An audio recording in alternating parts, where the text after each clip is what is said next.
AWSच्या सीरीजमध्ये तुम्हाला सर्वांचं स्वागत आहे आणि आजच्या सेशनमध्ये आपण खूप महत्त्वाचा कन्सेप्ट कव्हर करणार आहे.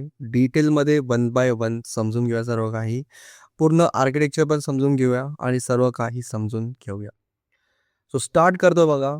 आणि आता आपण जसं EC2 आणि व्हर्च्युअल मशीन्सचा कन्सेप्ट पूर्ण क्लिअर करून घेऊया, समजून घेऊया. सो EC2 म्हणजे AWSचे एक सर्व्हिस आहे जी आपल्याला क्लाउडमध्ये व्हर्च्युअल मशीन्स डिप्लॉय आणि रन करायला मदत करते. राईट गाईज, या व्हर्च्युअल मशीन्सला आपण इन्स्टन्स असं पण म्हणतो. आता प्रश्न येतो की व्हर्च्युअल मशीन्स म्हणजे नेमकं काय? तुम्हा सर्वांना असा प्रश्न पडलाच असेल. सो व्हर्च्युअल मशीन म्हणजे एक सॉफ्टवेअर बेस्ड सर्व्हर आहे जो एक फिजिकल सर्व्हरवर रन होतो. म्हणजे तो इंडिपेंडंट मशीनसारखा बिहेव करतो, पण तो ॲक्च्युअल हार्डवेअर नसून फिजिकल सर्व्हरच्या रिसोर्सेसवर बेस्ड असतो. सिम्पल. हा कन्सेप्ट खूप पॉवरफुल आहे कारण यामुळे आपण नवीन सर्व्हर खूप लवकर क्रिएट करू शकतो.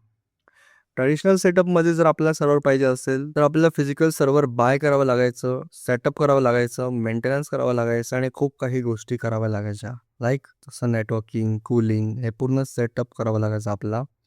जे की खूप टाईम कन्झ्युमिंग आहे आणि कॉस्टली पण आहे. पण क्लाउडमध्ये हे सगळं सिम्प्लिफाईड आहे.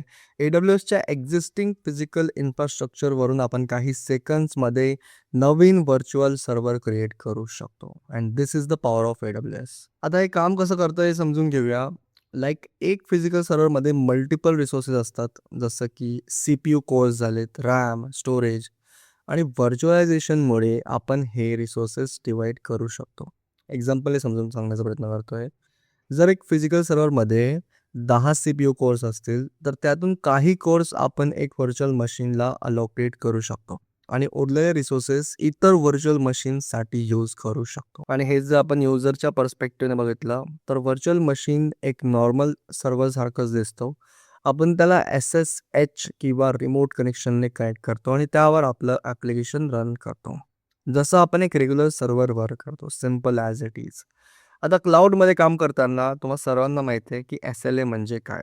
SLA म्हणजे सर्व्हिस लेव्हल ॲग्रीमेंट, जे की आपण आधी पूर्ण डिटेलमध्ये कव्हर केलं आहे आधीच्या सेशनमध्ये. जर ते सेशन तुम्ही नाही पाहिलंय तर नक्की ते सेशन बघून घ्या. सो SLA म्हणजे सर्व्हिस लेव्हल ॲग्रीमेंट. हे एक इम्पॉर्टंट कन्सेप्ट आहे.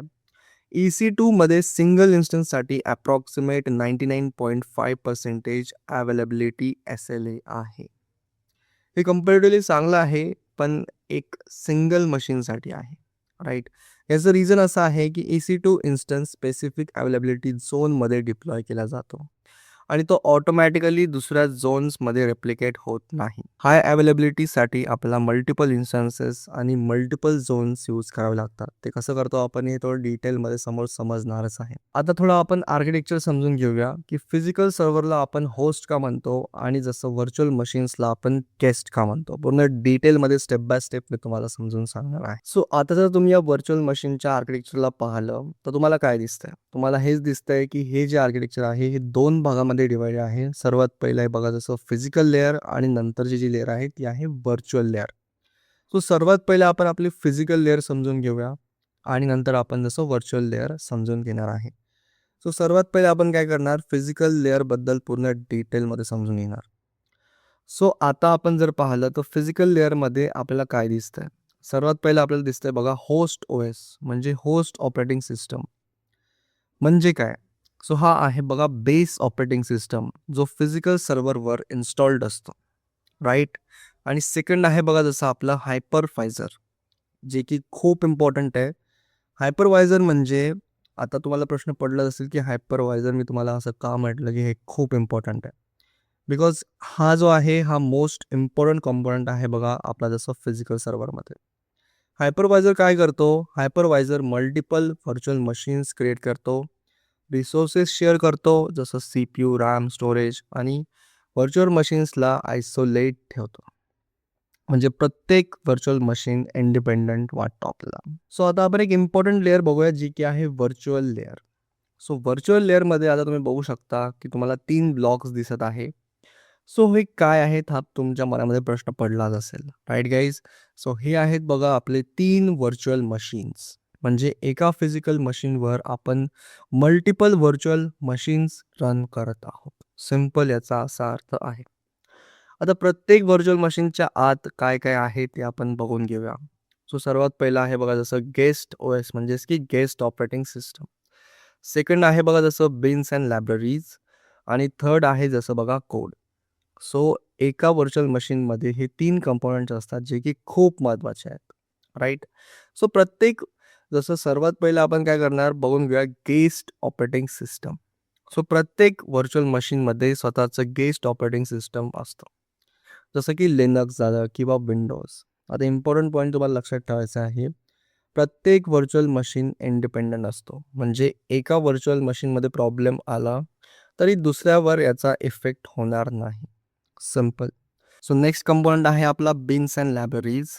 ही लेयर म्हणजे खूप सिंपल आणि साध्या शब्दामध्ये समजवण्याचा प्रयत्न करतोय की सिस्टम लायब्ररीज आणि डिपेंडन्सीज म्हणजेच की ॲप्लिकेशन रन होण्यासाठी लागणारे टूल्स अँड पॅकेजेस म्हणजेच की beans and libraries. Simple as it is.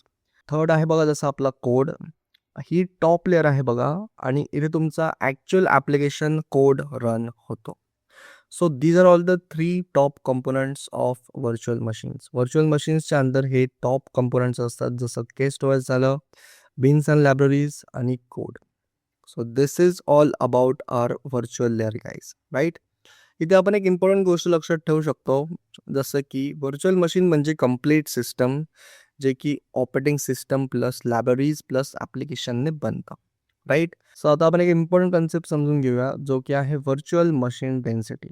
Virtual machine density म्हणजे काय? व्हर्चुअल मशीन डेन्सिटी म्हणजे number of virtual machines per host. म्हणजे की एका फिजिकल सर्व्हरवर किती व्हर्चुअल मशीन्स आहेत त्यालाच आपण म्हणतो बघा व्हर्चुअल मशीन डेन्सिटी.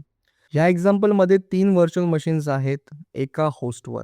म्हणजे व्हर्चुअल मशीन डेन्सिटी झाली बघा आपली 3. जर जास्त व्हर्चुअल मशीन डेन्सिटी असेल तर रिसोर्सेस जास्त एफिशियंटली वापरले जातात, पण ओव्हरयूज केला तर परफॉर्मन्स इश्यू पण येऊ शकतो. सो जनरली जर आपण पाहिलं तर एका फिजिकल सर्व्हरवर dozens of virtual machines run होत असतात. Right guys? बट आजच्या सेशनमध्ये जस्ट आपण एक एक्झाम्पलसाठी बघितलं लाईक 3 व्हर्चुअल मशीन्स पर फिजिकल सर्व्हर. राईट? सो आता आपण काय करणार थोडं डिटेलमध्ये समजून घेऊया. आता आपण EC2 इन्स्टन्स कसा क्रिएट करतो ते पूर्ण डिटेलमध्ये बघूया. सर्वात पहिलं आपण रिजन सिलेक्ट करतो म्हणजे लोकेशन जिथे इन्स्टन्स डिप्लॉय होणार. जसं की मुंबई रिजन आहे आपलं लाईक AP साऊथ 1. नंतर आपण जसं AMI म्हणजे ॲमेझॉन मशीन इमेज सिलेक्ट करतो ज्यात ऑपरेटिंग सिस्टम आणि प्री इन्स्टॉल सॉफ्टवेअर असतात. राईट? त्यानंतर आपण इन्स्टन्स टाईप सिलेक्ट करतो ज्यात कम्प्यूट, मेमरी आणि नेटवर्किंग कॅपॅसिटी डिफाईन होते. गरज असेल तर ॲडिशनल कॉन्फिगरेशन पण करू शकतो. शेवटी आपण इन्स्टन्स लॉन्च करतो आणि त्यावर कनेक्ट होऊन आपले ॲप्लिकेशन्स रन करू शकतो. आणि एक इम्पॉर्टंट प्रॅक्टिकल पॉईंट लक्षात ठेवा की क्लाउडमध्ये रिसोर्सेस यूज करताना नेहमीच प्राइसिंग चेक करा. कारण सगळं युसेज बेस्ड बिलिंगवर चालतं. लक्षात नाही ठेवलं तर तुम्हाला अनएक्सपेक्टेड बिल पण येऊ शकते. Right guys? तुम्हाला लक्षात ठेवायचं आहे प्राइसिंग वगैरे. राईट? तर हे होतं बघा EC2 आणि व्हर्चुअल मशीन्सचं कंप्लीट बेसिक कन्सेप्ट जे की मी तुम्हाला आज पूर्ण डिटेलमध्ये सांगितलं आहे. आणि संपवतो बघा या सेशनला. भेटूया बघा आपण आपल्या नेक्स्ट व्हिडिओमध्ये. Thank you so much.